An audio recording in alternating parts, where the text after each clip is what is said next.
በስመ አብ ወወልድ ወመንፈስ ቅዱስ አሐዱ አምላክ ይትባረክ እግዚአብሔር አምላከ አበዊነ ስቡህኒ ውእቱ ወልዑልኒ ውእቱ ለዓለም። የተወደዳችሁና የተከበራችሁ የእግዚአብሔር ቤተሰቦች አባቶች፣ እናቶች፣ ወንድሞች፣ እህቶች እንዲሁም ሕፃናት ሁላችሁም በእግዚአብሔር ስም እንደምን ሰነበታችሁ? ለዚህች ሰዓትና ዕለት ያደረሰን ልዑለ ባሕሪ ቅዱሰ ባሕሪ ንጹሐ ባሕሪ ሕያወ ባሕሪ እግዚአብሔር አምላካችን ዛሬም ዘወትርም ስሙ የተመሰገነ ይሁን። እንኳን ለቅዱስ ገብርኤል በዓለ ንግሥ በሰላም በጤና አደረሰን አደረሳችሁ። ታኅሳስ 19 ቀን የሊቀ መላእክት የቅዱስ ገብርኤል በዓለ ንግሡ የሚከበርበት ዕለት ነው። ይህም ዕለት ሊቀ መላእክት ሆኖ የተሾመበት ነው። እንደዚሁም ሦስቱ ወጣቶችን አናንያ፣ አዛርያ፣ ሚሳኤል የሚባሉ ወጣቶችን ከእሳት ያዳነበት ዕለት ነውና ለዚህ ቀን ለበዓለ ንግሡ ቀን ያደረሰን አምላከ ሊቀ መላእክት ቅዱስ ገብርኤል እግዚአብሔር አምላካችን ስሙ የተመሰገነ ይሁን።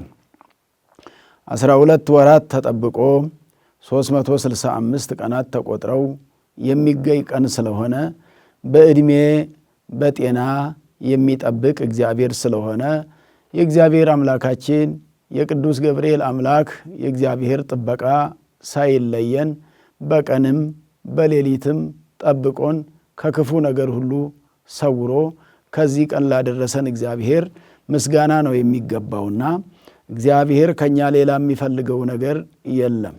የመጀመሪያው ነገር ምስጋና ነው።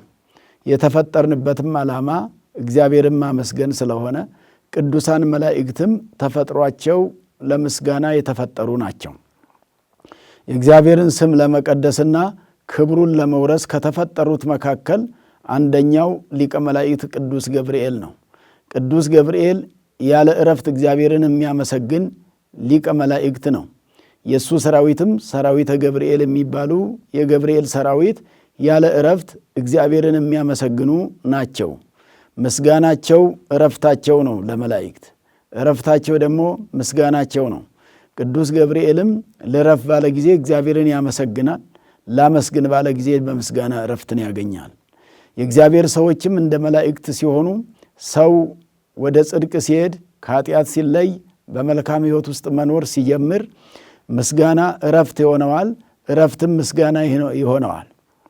እግዚአብሔርን በምናመሰግንበት ጊዜ ነፍሳችን ከመከራ ከስቃይ ዕረፍት ታገኛለች። ዕረፍት ስናገኝ ደግሞ እግዚአብሔርን ማመስገን ነው።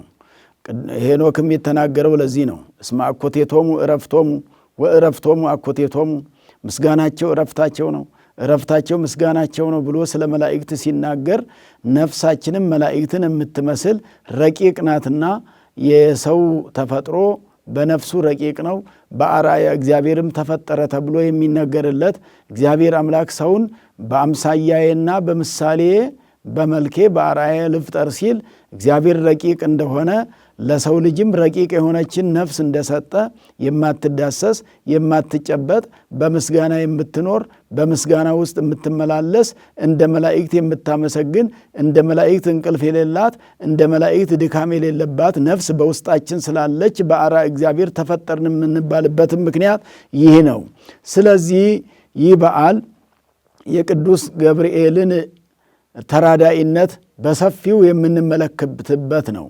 ይሄውም 3 ወጣቶች በባቢሎን በስደት በነበሩበት ዘመን ማለት ነው። እስራኤል በባቢሎን በስደት ትሩፋኑ በስደት በቀሩበት ዘመን አምልኮተ እግዚአብሔር በማይፈጸምበት ስመ እግዚአብሔር በትክክል በማይጠራበት ሀገር በነበሩበት ጊዜ ናቡከደነጾር የሚባል ንጉሥ በትንቢተ ዳንኤል ምዕራፍ 3 ላይ ትንቢቱ ላይ ዳንኤል በመጽሐፉ ላይ ጽፎታልና እዛ ላይ ስታነቡት የምታገኙት ጣዖት እንዲያመልኩ ተገደዋል። ናቡከደነጾር ምስል አቁሞ ነበረ። ከእንጨት የተሰራ ከድንጋይ የተዘጋጀ ወርቅ አልብሶት በወርቅ ለብጦት ለምስል ዘወርቅ ምስሉን አቁሞ ለሱ እየተንበረከከ ለጣዖቱ እየሰገደ ነበርና ለጣዖቱም አዋጅ ሰራለት፣ ሕግ ሰራለት። ስርዓት ለሌለው ነገር ስርዓት ሰራለት። ሕግ ለማይገባው ነገር ሕግ ሰርቶለት ለዚህ ለጣዖቱ የማይሰግድ አለ። ለዚህ ለጣዖቱ የማይሰግድ ከፍ ብሎ አንገቱ ዝቅ ብሎ ባቱ ይቆረጣል ብሎ አዋጅ አስነገረ። በዚህም መሰረት እነዚህ 3 ወጣቶች እስራኤላውያን የአብርሃም የልጅ ልጆች አናንያ፣ አዛርያ፣ ሚሳኤል የሚባሉት ለእግዚአብሔር የሚያገለግሉ እግዚአብሔርን የሚያገለግሉ ናቸውና በቤተ መንግስቱም በናቡከደነጾር ዘንድ ትልቅ ስልጣን ነበራቸውና የስልጣኑ ጉዳይ ከእግዚአብሔር አልበለጠባቸውምና ለጣዖት ካልሰገዳችሁ ስልጣናችሁን ታጣላችሁ ተብለው ነበረ። ለጣዖቱ ለማይንቀሳቀስ ለድንጋይ በሰው እጅ ለተሰራው የሰማይና የምድሩን ፈጣሪ ትተው ባሕሩን፣ የብሱን፣ ሰማዩን፣ ምድሩን የፈጠረ አምላክ እያለ ለሱ እንዳይሰግዱ ተከልክለው ለጣዖት እንዲሰግዱ ተገደዱ። ተመልከቱ ክርስቲያኖች፣ እንግዲህ ከቤተ መንግሥት አዋጅ ሲወጣ ከንጉሥ ትእዛዝ ውጭ መሆን አይቻልምና ንጉሡ ለጣዖት እንዲሰገድ ባዘዘ ጊዜ እነርሱ ግን የሥልጣናቸው ጉዳይ አላሳሰባቸውም። የእንጀራቸውም ጉዳይ ሳያሳስባቸው አንተ ላቆምከው ምስል አንሰግድም፣ ሰማይና ምድርን ለፈጠረው ቀንና ሌሊቱን ለሚያፈራርቀው በጋና ክረምትን ለሚያፈራርቀው የሚታዩትና የማይታዩትን ፍጥረታት ለፈጠረው ለእግዚአብሔር ነው የምንገዛው አሉ። ሰማዩን የፈጠረ እርሱ ነው። ምድሩን የፈጠረ እርሱ ነው። ባሕሩን የፈጠረ እርሱ ነው። የብሱን ደረቁን የፈጠረ እርሱ ነው። እንስሳቱን አራዊቱን የፈጠረ እርሱ ነው። 22ቱን ስነ ፍጥረት ለፈጠረው ለእግዚአብሔር እንገዛለን፣ ለእግዚአብሔር እንሰግዳለን። አንተ የፈጠርከው ነገር ምንም የለም። ይሄም ጣዖቱን በጣዖት የተፈጠረ የለም። ጣዖት ራሱ ፍጡር ነው። ለፍጡር አንሰግድም፣ ለፈጣሪ ነው የምንሰግደው ብለው መልሳቸውን ሰጥተዋል። በዚህ ጊዜ በንጉሡና በእነሱ መካከል የሚመላለሱ ተመላላሾች አይታጡምና ወሬውን በማመላለስ ነገር በማዋሰድ ያሉ እነዚህ 3ቱ ወጣቶች ከእስራኤል የመጡ አንተ ስልጣን የሰጣቸው አንተ ያመንካቸው ታምነው አልተገኙም አሉና ወሬውን ያቀባብሉ ጀመር፣ ያጣሉ ጀመር። እንዲህም ቢሆን 3ቱ ወጣቶች ግን አምላከ አብርሃም፣ ይስሐቅ፣ ያዕቆብ አብርሃምና ይስሐቅ ያዕቆብ ደጋጎቹን አባቶች የፈጠረ እርሱ አለ፣ ለእርሱ እንሰግዳለን። አምላከ ሕያዋን ወሙታን የሕያዋኑ የሙታኑ አምላክ እርሱ ነውና ለእርሱ ነው የምንሰግደው ብለው በሕይወታቸው ቆረጡ። እንዲህ ካልሆነ እሳት ነዶ በእሳት ትቃጠላላችሁ አለ ናቡከደነጾር። ምክንያቱም ባቢሎናውያን ሰውን አጥፊ ነው ብለው ሲፈርጁ በእሳት ይቀጡ ነበርና በእሳት ያቃጥሉ ነበርና በእሳት ትቃጠላላችሁ በሚባሉበት ጊዜ አንተ ከምታነደው እሳት እግዚአብሔር ያድነናል አሉ። እምነት እንዲህ ነው። ከሚነደው እሳት ያድነናል፣ ከሚንበለበለው ነበልባል እሱ ያድነናል። አዎ ትንቢተ ኢሳይያስ ምዕራፍ 43 ቁጥር 1 ጀምሮ ስታነቡት እስራኤልን እግዚአብሔር አንተ ዘዚአዬ አለ፣ አንተ የኔ ነህ አለ። የያዕቆብ ልጆች ያዕቆብን እግዚአብሔር ምን አለው? የአብርሃምን የልጅ ልጅ የነዚህንም የ3ቱ ወጣቶችን አባት አያት ቅድመ አያት ምን አለ? አንተ የኔ ነህ እመኒ ሆርከ ማእከለ እሳት ነበልባሉኒ ኢያውእየከ፣ በእሳቱ መካከል የሄድክ እንደሆነ ነበልባሉ አይፈጅህም። በወንዞቹ መካከልም ብትሄድ ወአፍላግኒ እያሰጥሙከ፣ ወንዞቹ አያሰጥሙህም። በውሃ አትሰጥምም፣ በእሳት አትቃጠልም የኔ ስለሆንክ ብሎ እግዚአብሔር እንደተናገረው አምላካችን የእሱ ነንና የእጁ ፍጥረቶች ነንና ከ4ቱ ባሕርያተ ሥጋ ከ5ኛው ባሕርየ ነፍስ የፈጠረን ፍጥረቶቹ ነንና እሱ ያድነናል አሉ። ባያድነንም እንኳን እኛ ላቆምከው ምስል አንሰግድም፣ መሞት ይቀለናል፣ እሳት ይሻለናል፣ ሞት ይሻለናል አሉ። እውነት ነው ክርስቲያኖች። እንግዲህ እግዚአብሔርን ከማጣት ሞት ነው የሚሻለው። እግዚአብሔርን አልባ ሕይወት ምን ሕይወት አለ? ከእግዚአብሔር ተለይቶ ከአምልኮተ እግዚአብሔር ተለይቶ ከእምነት ተለይቶ ከሥጋ ወደሙ ተለይቶ ዛሬም ባለ ነው ምን ሕይወት አለ? እግዚአብሔርን ከሌለን ሕይወት የለም። እግዚአብሔር ከሌለን ሕይወት የለንም። እግዚአብሔር ሲኖረን ሁሉ ነገር አለን። እግዚአብሔር ከሌለን ምንም ነገር የለንምና እግዚአብሔርን አልባ ሕይወት የለንም ብለው በእግዚአብሔር እናምናለን፣ እሱ ያድነናል። ምናልባት እንኳን ዛሬ እኛም ማዳን ፈቃዱ ባይሆንና በእሳቱ የምንቃጠል ቢሆን መቃጠሉ ይሻለናል አሉ። እግዚአብሔርን ከማጣት እሳት ይሻላል አሉ። እግዚአብሔርን ከማጣት ሞት ይሻላል አሉ። እግዚአብሔርን ከማጣት ሰውነታችን ቢቃጠል ይሻላል አላሉ። ስለዚህ ናቡከደነጾር እሳት አነደደባቸው፣ እሳቱን አቀጣጠለባቸው። በሚነደው እሳት መካከል ሦስቱንም እጅና እግራቸውን አስረው እሳቱ መካከል ጣሏቸው። እጅና እግራቸውን ያሰሩበት ምክንያት አምልጠው እንዳይሄዱ ነው። እሳቱ ሲያቃጥላቸው ገና ሲለበልባቸው እሳት ነውና አካል ነው ይቃጠላልና ያማልና ደም ይፈሳልና ሰውነት ይቆስላልና በዚህ ጊዜ ሲቆስሉ ሲታመሙ ደማቸው ሲፈስ እሳቱ ሲበረታባቸው ሸሽተው እንዳይሄዱ እጅና እግራቸውን አስረው እሳት ውስጥ ጣሉ። የሰው ልጅ ጭካኔ ተመልከቱ።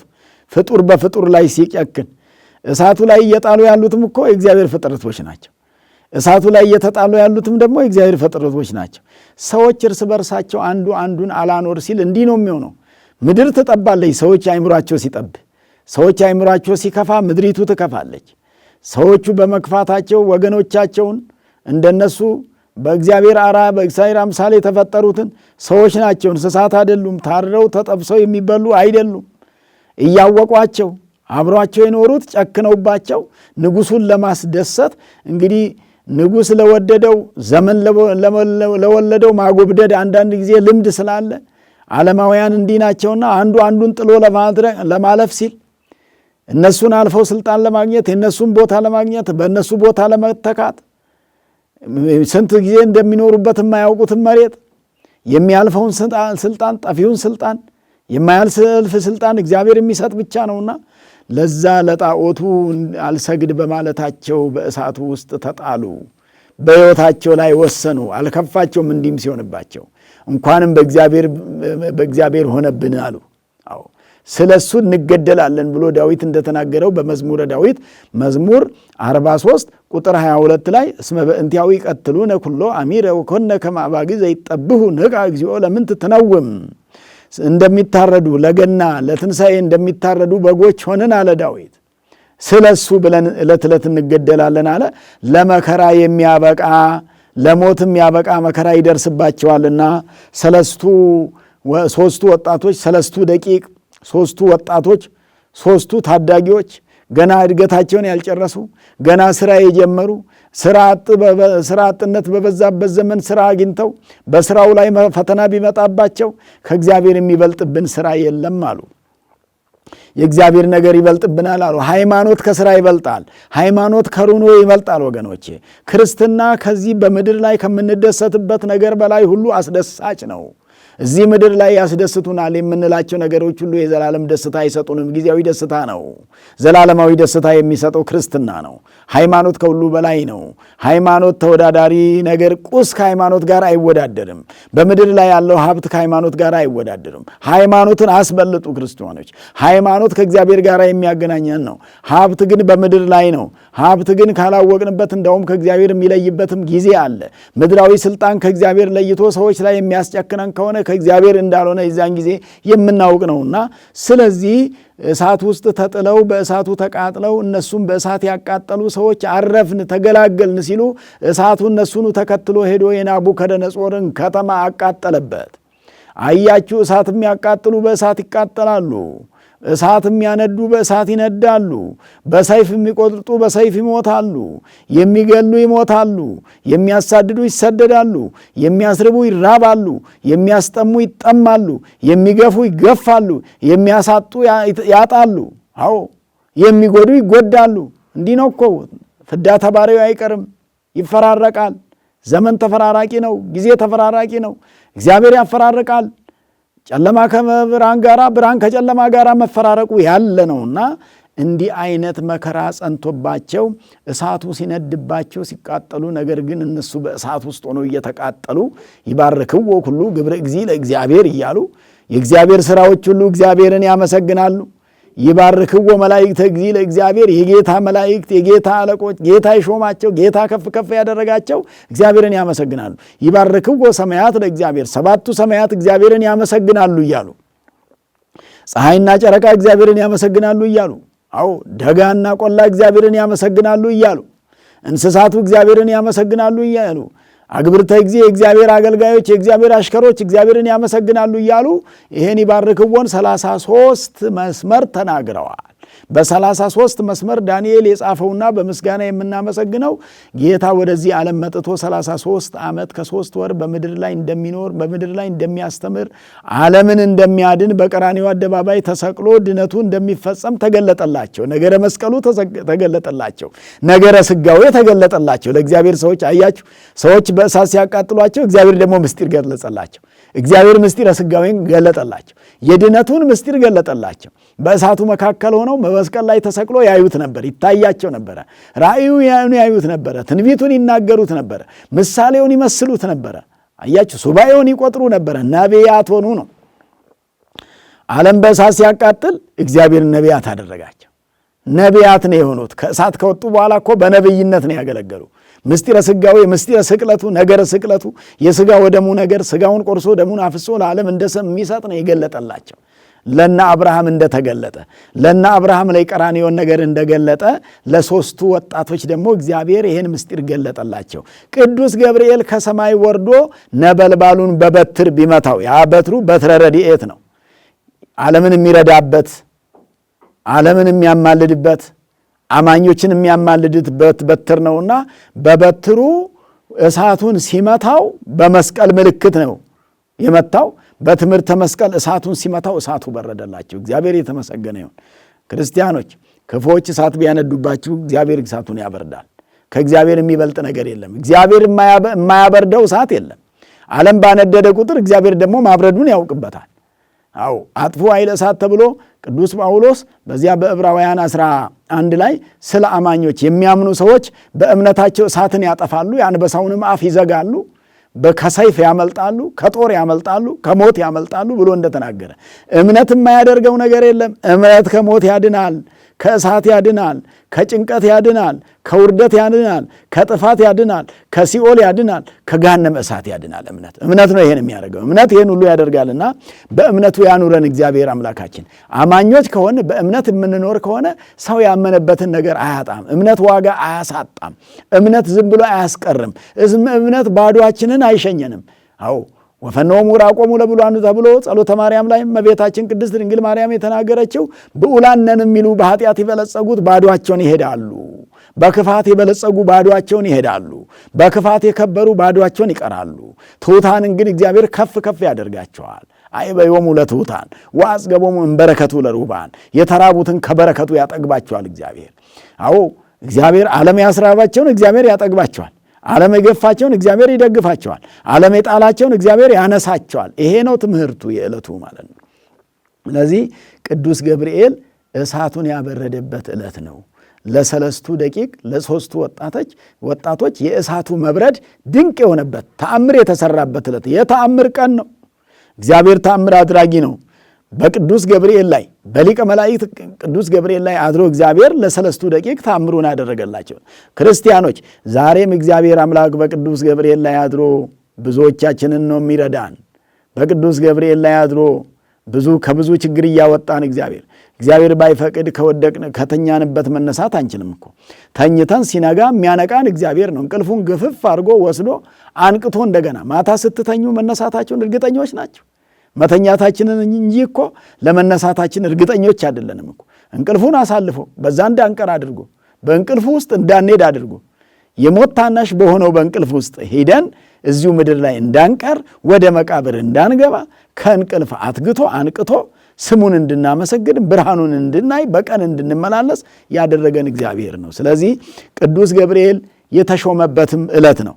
ሊቀ መላእክት የመላእክቱ አለቃ የሆነበት ዕለት ስለሆነ የቅዱስ ገብርኤልን በዓል ስናከብር ቅዱስ ገብርኤል ሰለስቱ ደቂቅን እንደረዳ እኔንም ይረዳኛል ብለን እንድናምን ነው። አማኞች ነን።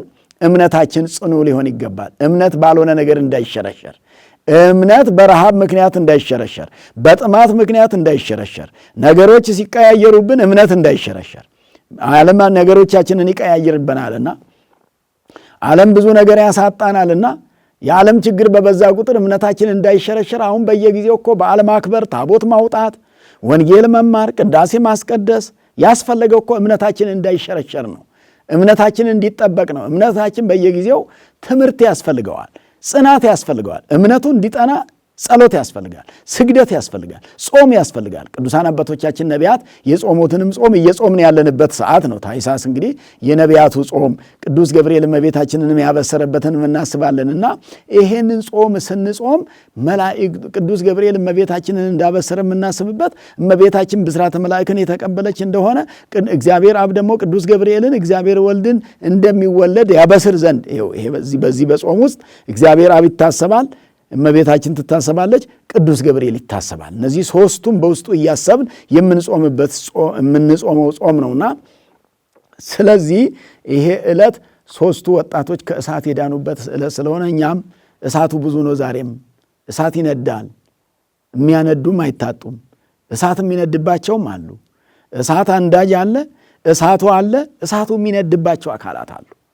በየዋህነታቸው በቅንነታቸው ዝም ብሎ በከሜዳ ተነስቶ እሳት የሚነድባቸው፣ ዓለም የሚያቃጥላቸው፣ ዓለም እዚህ በየቀኑ እሳት የሆነባቸው፣ ኑሮ እሳት የሆነባቸው፣ ሕይወት እሳት የሆነባቸው፣ ትዳር እሳት የሆነባቸው ሰዎች አሉ። ትዳሩ እሳት ሆኖባቸው ወደ ቤታቸው መግባት እንደው እያስፈራቸው ውጭውን ሲሉ ከመሸ ጠብቀው የሚገቡ ምናልባት ቤታቸው ውስጥ ከተቀመጡ ቤታቸው ውስጥ ከዋሉ በእረፍት ቀን እንኳን ቤታቸው ለመዋል ቤታቸው እሳት ሆኖባቸው ትዳራቸው እሳት ሆኖባቸው ከቤት ያለ ነገር እሳት ሆኖባቸው የሚቸገሩ ብዙዎች አሉ። ያንን ሁሉ ሊያበርድ የሚችል ቅዱስ ገብርኤል አለ። ክርስቲያኖች እንደ ዘካርያስና እንደ ኤልሳቤጥ በትዳራችሁ መካከል ቅዱስ ገብርኤል ይምጣላችሁ። በእሳት መካከል የቆሙ ሦስቱ ወጣቶች ቅዱስ ገብርኤል መጥቶ ያንን እሳቱን እንዳበረደላችሁ በትዳራችሁ መካከል ያለውን እሳት እግዚአብሔር ያበርድላችሁ። በሥራ ቦታ ያለባችሁን እሳት ሁሉ እግዚአብሔር ያበርድላችሁ። በኑሯችሁና ከዕለት ከዕለት ኑሯችሁ መካከል፣ በሥራችሁ መካከል፣ በንግዳችሁ መካከል፣ በእርሻችሁ መካከል፣ በመስሪያ ቤት ሥራችሁ መካከል የሚነድባችሁን እሳት ቅዱስ ገብርኤል ነው የሚያበርድላችሁ። እሳት አይነድም ተብሎ አይታሰብም። በየጊዜው ይነዳል እሳት። ዓለም ከእሳት ማንደድ ተለይቶ አያውቅም። የእግዚአብሔር ሰዎችም እሳት ሳይነድባቸው ውሎ አድሮ አያውቅም። እንደገና ደግሞ እሳቱን የሚያበርዱም ደግሞ እንደ ቅዱስ ገብርኤል ያሉ ሰራዊተ ገብርኤል አሉ። እሳት የሚያበርዱ ባይኖሩ ኖሮ እንደ እሳቱ መንደድ ብዛት የሚያበርዱ መላእክት ባይኖሩ፣ የሚያበርደው የእግዚአብሔር መልአክ ባይኖር ኖሮ የሚያበርዱ አስተማሪዎች፣ የሚያበርዱ መልካም ሰሪዎች፣ የሚያበርዱ መልካም ተናጋሪዎች፣ የሚያበርዱ ሽማግሌዎች፣ የሚያበርዱ በጎ አሳሳቢዎች ባይኖሩ ኖሮ ተቃጥሎ አመድ ሆኖ ይቀር ነበረ። ነገር ግን ቅዱስ ገብርኤል አልተለየንምና ያልተለየን ቅዱስ ገብርኤል የተመሰገነ ይሁን። ቅዱስ ገብርኤልን ለእያንዳንዳችንም በማይበርም በጋራም የሚልክ በህብረትም በጋራም የሚልክልን እግዚአብሔር የተመሰገነ ይሁን። ስለዚህ የዕለቱ ትምህርት የቅዱስ ገብርኤል በዓል ትምህርት ይሄ ነው። እንግዲህ የዕለቱን መስባክ ከዚሁ ጋር ተያይዞ የሚገኝ ስለሆነ በቅድመ መላእክቲ ከይዜምር ለከ ወገኒ ለስምከ እያለ የዕለቱ መዝሙር መስባኩ መዝሙረ ዳዊት መዝሙር 137 ቁጥር 1 ላይ የሚገኝ ነው። እንደገናም ደግሞ አማራጭም አለው። መዝሙረ ዳዊት 118 ከቁጥር 46 ላይም ወእነግር ስምዓከ በቅድመ ነገሥት ወኢይትሐፈር እያለ ይናገራል። ወአነብብ ትእዛዘከ ዘአፍቀርኩ ጥቀ ወአነስ እደዌ ሀበ ትእዛዝከ ዘአፍቀርኩ እያለ ይላል። ምስክርነትህን በነገሥታቱ ፊት እናገራለሁ አላፍርም አለ ዳዊት። ሦስቱ ወጣቶች የእግዚአብሔርን ምስክርነት፣ የእግዚአብሔርን አዳኝነት፣ የእግዚአብሔርን አምላክነት፣ የእግዚአብሔርን ፈጣሪነት፣ የእግዚአብሔርን ቀዳማዊነት፣ የእግዚአብሔርን ዘላለማዊነት በንጉሡ በናቡከደነጾር ፊት መመስከራቸውን የሚናገር ነው። በይበልጥ ይሄ ያጎለዋል። መዝሙረ ዳዊት ምዕራፍ 118 ቁጥር 46 ላይ ያለው ምስክርነትን ነው። 3 ደቂቅ የመሰከሩትን ስለ እግዚአብሔር መመስከር ነው፣ አለማፈር። ወኢይትሐፈር አለ ዳዊት፣ አላፍርም አለ። የእግዚአብሔር ሰዎች ስለ እግዚአብሔር መመስከር አያፍሩ። ክርስቲያኖች ስለ እግዚአብሔር ስንመሰክር እንዳናፍር፣ በእግዚአብሔር ስናፍርበት እሱም ያፍርብናል። በእግዚአብሔር የማናፍር ከሆነ ደግሞ እግዚአብሔር አያፍርብንም። አንዳንድ ጊዜ እኛ ምናልባት ከጎናችን፣ ከፊታችን፣ ከኋላችን ያሉ ሌላ ሲሆኑ በዛ ፊት ለመመስከር፣ በዛ ፊት ስለ እግዚአብሔር ለመናገር እናፍራለን። ስለ እግዚአብሔር መናገር አያሳፍርም። እግዚአብሔር እውነተኛ አምላክ ነውና በማንም ፊት ስለ እግዚአብሔር መመስከር የሚያሸማቅቅ ነገር የለውም፣ የሚያሳፍር ነገር የለውም። ይሄ ነው። ወአነብብ ትእዛዘከ ዘአፍቀርኩ ጥቀ እጅግ የወደድኩትን ሕግህን እናገራለሁ አለ። እጅግ የምንወደው ሕገ ወንጌል እግዚአብሔር ሕግ፣ ወንጌልን በጣም የምንወድ ወንጌል የሚወድ ክርስቲያን፣ ወንጌል ሕይወት ነው። ወንጌል ልብስ ነው። ወንጌል ጫማ ነው፣ የምንጫማው ነው። ወንጌል ዘውድ ነው፣ የምንደፋው ነው። ወንጌል ሀብት ነው፣ የምንኖርበት ነው። ወንጌል ሕይወት ነው። ሕይወቱም ጊዜያዊ ሕይወት አይደለም፣ ዘላለማዊ ሕይወት ሆነ ወንጌል። ወንጌል ማለት የዘላለም ሕይወት የሚሰጥበት ትምህርት፣ የዘላለም ወንጌል ሕይወትን የሚሰጠን ትምህርት ነው።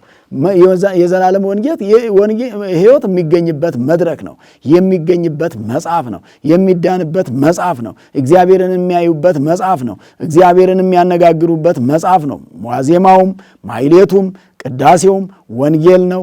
ወንጌል ማለት በዜማ ወንጌል፣ በቅዳሴ ዜማ ወንጌል፣ በእዝል በአራራይ በእዝል በግዕዝ በአራራይ ሁልጊዜ የምንማረው ማለት ነው። ስለዚህ ምስባኩ ይሄ ነው። የዕለቱ ወንጌል ደግሞ የሉቃስ ወንጌል ምዕራፍ 1 ከቁጥር 11 እስከ 21 ድረስ ነው።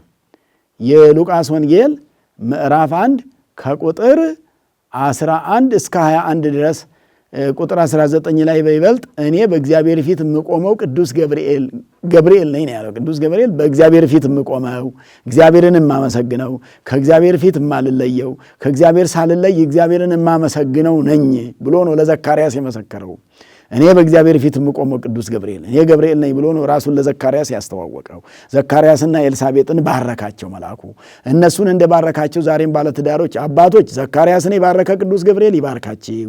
ኤልሳቤጥን የባረከ ቅዱስ ገብርኤል እናቶች ሆይ እንደ ኤልሳቤጥ ያላችሁ የዕድሜ ባለጸጎችም ወጣቶች እህቶችም ልጆች እህቶችም ያላችሁ ሁሉ እግዚአብሔር በረከቱን ያድላችሁ። ስለዚህ የዕለቱ ወንጌል እርሱ ነው ማለት ነው። እንግዲህ ሰንበቱ ደግሞ ማነው? ቅዱስ ገብርኤል ሰንበት ቀን ላይ ነው የዋለው ዘንድሮ በዚህ በ2018 ዓመተ ምህረት ታኅሳስ ገብርኤል እሁድ ቀን ነው የዋለው። ስለዚህ የእሁዱን መዝሙር በየሳምንቱ የምንማረው እዚሁ ላይ ነው የሚገኘው። አብሮ ነው የሚባለው። ማሕሌቱ እንዳለቀ መዝሙሩ ነው የሚባለው።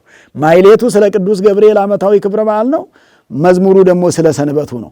የሰንበቱም መዝሙር አቅኒሙ ነገረ በኦሪት ከመ ይመጽእ ወልድ በስብሐት ዘይዜንዋ ለጽዮን ቃለ ትፍሥሕት፣ ወልድ እንደሚመጣ አስቀድሞ ተናገረ በትንቢት በነቢያት ላይ ነው። የነቢያቱን ትንቢት ብናስብበት ነው።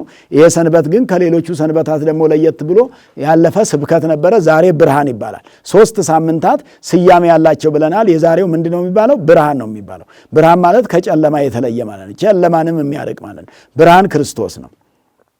ብርሃን ክርስቶስ ወደዚህ ዓለም እንደሚመጣ ነቢያቱ የተናገሩበት ትንቢት የተናገሩበት። ለምሳሌ ከነቢያቱ መካከል ንጉሠ ነገሥት የንጉሠ እስራኤል የተባለው ዳዊት በመዝሙረ ዳዊት መዝሙር 42 ቁጥር 1 ላይ ፍትሐ ሊተ እግዚኦ የሚለው አለ አይደለ?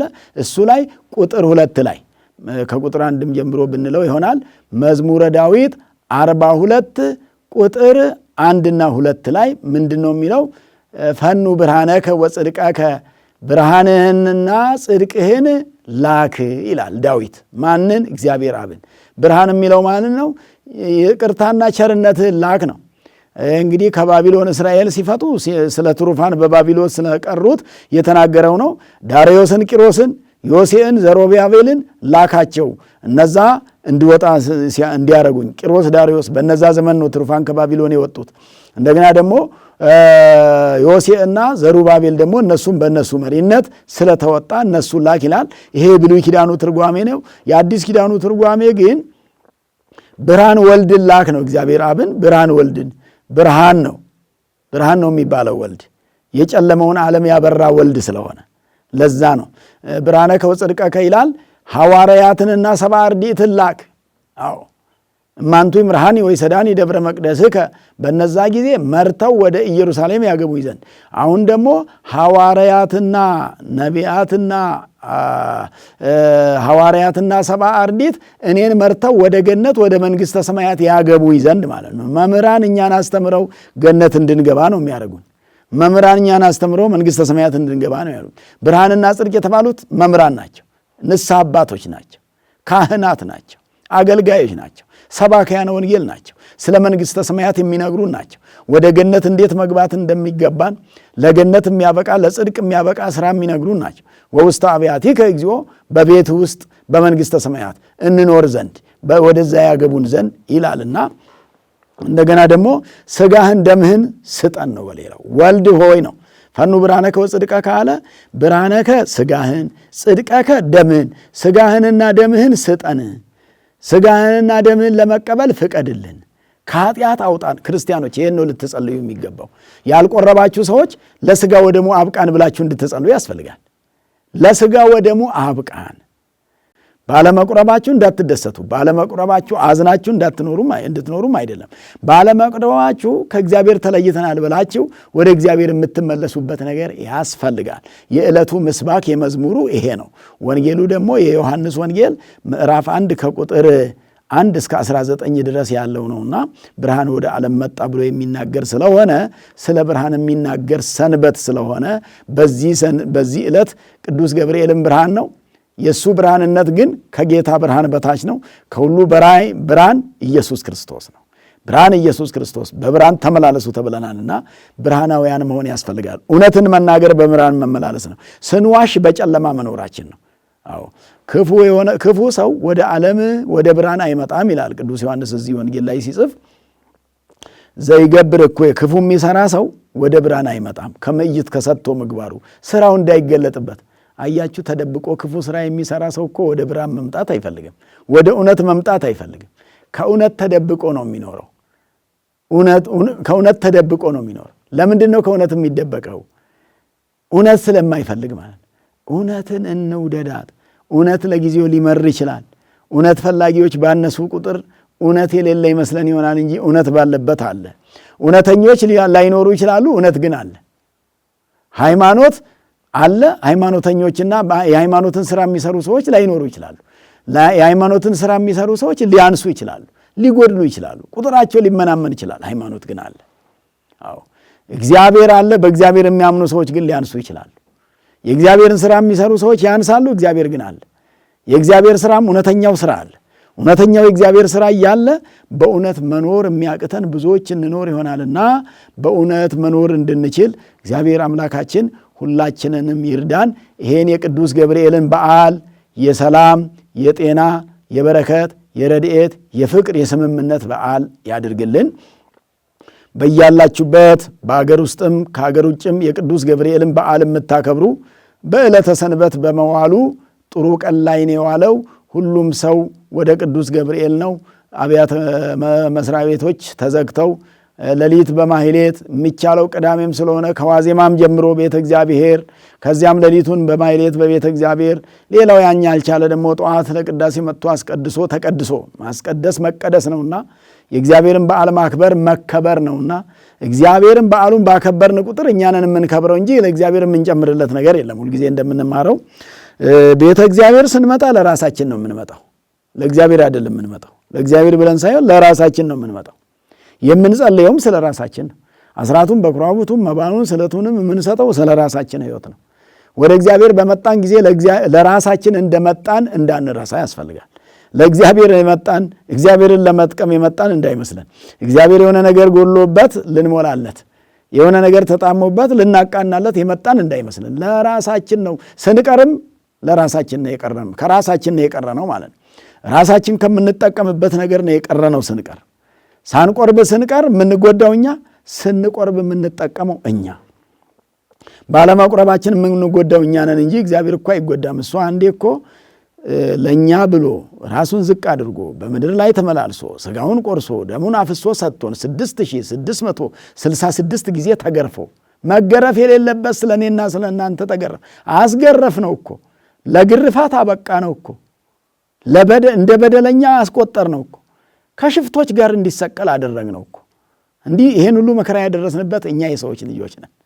በዛ በትንቢተ ኢሳይያስ ምዕራፍ 53 ቁጥር 12 ላይ እንደተመዘገበው ተወለቆ ምስለ ጊጎያን፣ ከበደለኞች ጋር በደለኛ ሆኖ ተቆጠረ። እንደ በደለኛ ተቆጠረ፣ በደለኛ ነው ተባለ።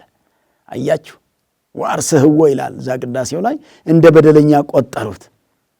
ለዘኢኮነ ርሱሃ፣ አዎ ያልበደለውን እንደ በደለኛ ያልጎሰቆለውን እንደ ጎስቋላ ቆጠሩት ተብሎ የተነገረ። ስለዚህ አምላከ ቅዱስ ገብርኤል ከኛ የሚፈልገው እውነተኞች እንድንሆን፣ ንስሐ እንድንገባ፣ ሥጋ ወደሙ እንድንቀበል፣ የተጣላን እንድንታረቅ፣ የቀማን እንድንበልስ፣ አዎ የበደልን እንድንክስ፣ ይሄን ከኛ ይፈልጋል እግዚአብሔር።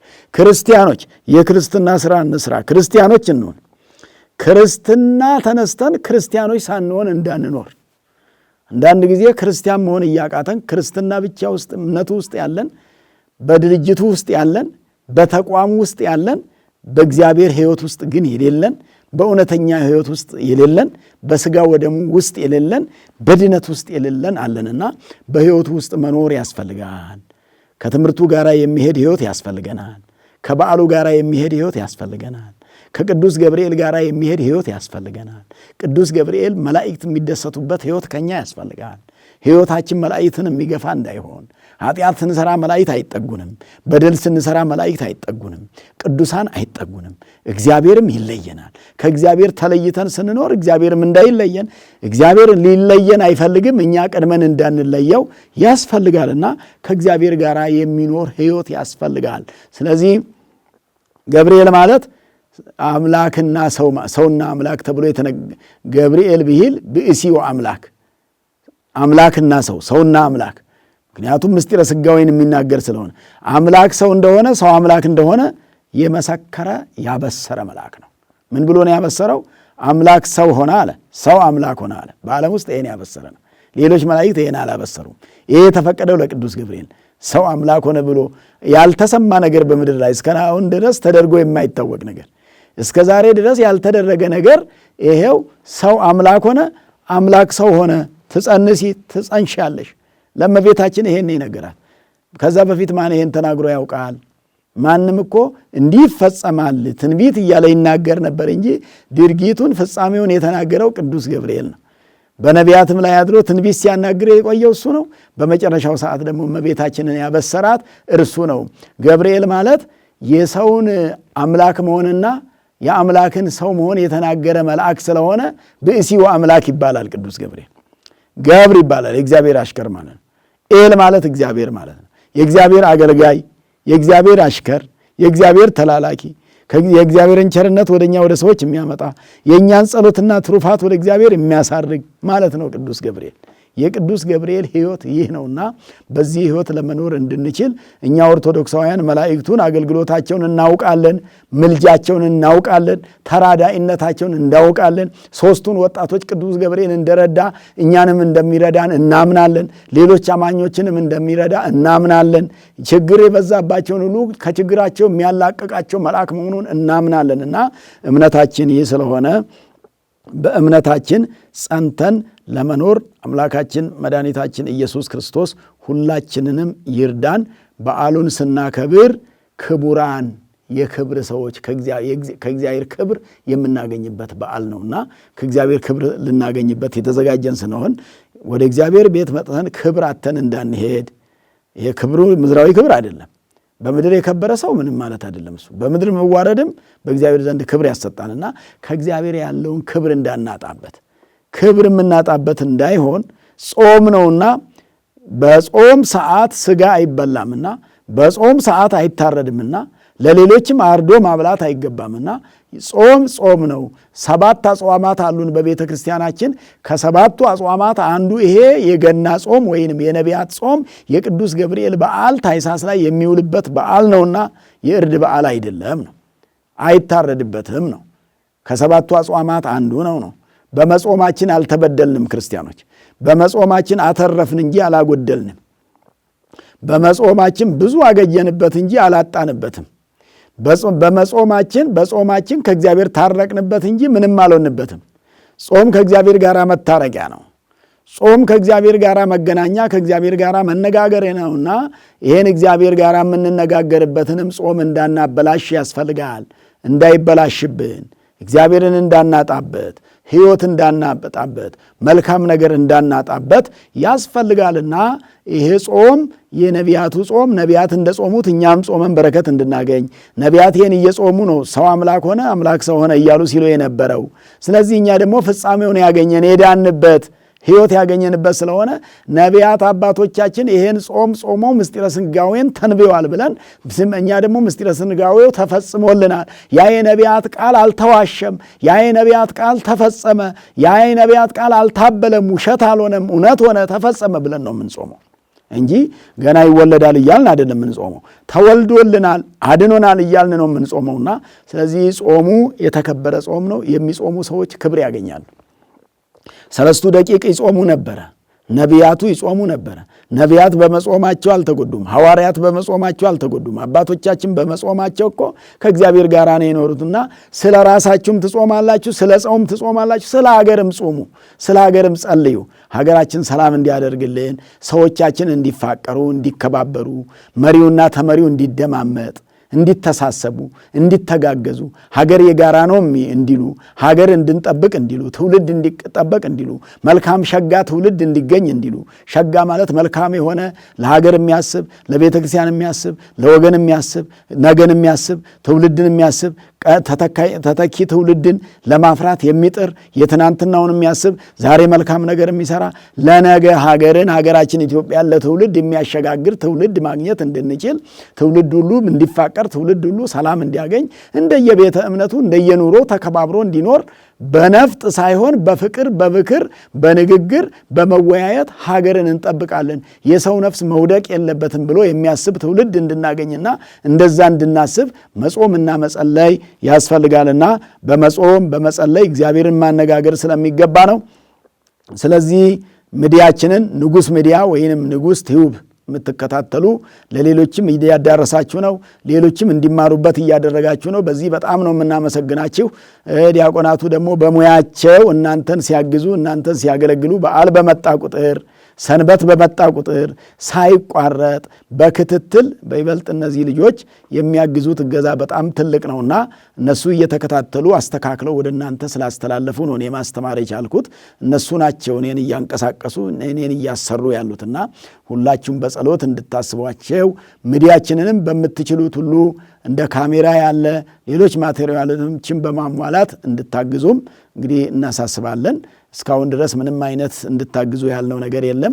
ለሰው ትምህርት እንዲማርበት ብቻ አድርጉ ነው እያልናቸው ያለ ነውና ከዚህ በኋላ ግን እንደነዚህ ያሉ ነገሮችን ማገዝ የሚችሉ ሰዎች ነገሮችን ሳታማክሩ ማለት አማክራችሁ ሳታማክሩ ምንም ነገር መግዛት አይገባም። ካማከራችሁ በኋላ ግን ምን ያስፈልጋል ብላችሁ ስትጠይቁ እኛ ባለሙያዎቹን አማክረን የምንነግራችሁ ይሆናል። በአቅማችሁ የሚሆነውን ሚዲያው በእርግጥ የሚፈልገው ነገር በጣም ብዙ ነገር ነው።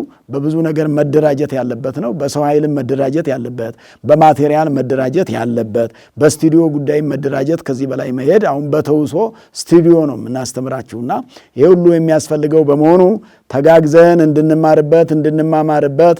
ሌላም ከወንጌል አገልግሎት ውጪ ሌላ አገልግሎት አይሰጥም። ይሄ ለወንጌል ብቻ ነው። ስለ እናንተን ሰውን ወደ መንግሥተ ሰማያት ወደ ገነት ለመምራት ብቻ የተዘጋጀ ሚዲያ ነው። መንፈሳዊ ነገርን ለማስተማር ብቻ የተዘጋጀ ሚዲያ ነው። ለሀገር ግንባታም ቢሆን መንፈሳዊነት ሲኖር ስለሆነ ሀገር የሚገነባው ሀገር የሚያድግ ትውልድ የሚያድግ አንድ ሀገር ከፍ የሚለው ትውልዱ አስተሳሰቡ ሲያድግ ስለሆነ ትውልዱን በክርስትና መንፈሳዊ ሕይወቱን ማሳደግና አስተሳሰቡን ማሳደግ፣ ፍቅሩን ማሳደግ፣ አንድነቱን ማሳደግ እንዲህ አይነት ሕይወት ነው እንግዲህ በዚህ ላይ የሚተላለፈውና ስለዚህ ይህንን እናንተም ስለተከታተላችሁን በጣም ነው የምናመሰግናችሁ። እናንተ ባትከታተሉ እኛም አንደክምም ነበረ። ድካማችንን ሁሉ ትተን ብርታት ብቻ ተጎናጽፈን የምንቀጥለው የእናንተ ክትትል የእናንተ ዕለት ለሌሎቹም ዕለት የምታስተላልፉት ሼር የምታደርጉት እንደገና ደግሞ ወዲያው ከኛ ሲሰራጭ ቶሎ እንዲደርሳችሁ ሲለቀቅ ቶሎ እንዲደርሳችሁ ሰብስክራይብ በማድረጋችሁ ነውና የምታስተላልፉላቸውንም ሰዎች ሼር እያደረጋችሁላቸው ሰብስክራይብ እያደረጋችሁ እነሱም ደግሞ ለሌላው እንደገና ደግሞ ሰብስክራይብ አድርገው ሁሉም ቶሎ ቶሎ እንዲደርሳቸው ዝግጁ ሆነው እንዲጠብቁ እንድታደርጉ እናሳስባለን። የቅዱስ ገብርኤልን በዓል የሰላም የጤና የበረከት የረድኤት የፍቅር የስምምነት በዓል እንዲያደርግልን ሀገራችን ኢትዮጵያን ጽኑ ሰላም እንዲያደርግልን በልዩ ልዩ ደዌ የታመሙ ወገኖቻችንን ሁሉ እንዲፈውስልን ካልታመሙት እንዳያደርስብን የተራቡትን እንዲያጠግብልን የተጠሙትን እንዲያረካልን የተራቆቱትን እንዲያለብስልን የተለያዩትን ሁሉ እንዲያስማማልን እግዚአብሔር አምላካችን ሕዝባችንን ወጥቶ ከመቅረት ተፋቅሮ ከመጣላት አግኝቶ ከማጣት እንዲጠብቅልን ወስብሐት ለእግዚአብሔር። ይቆየን።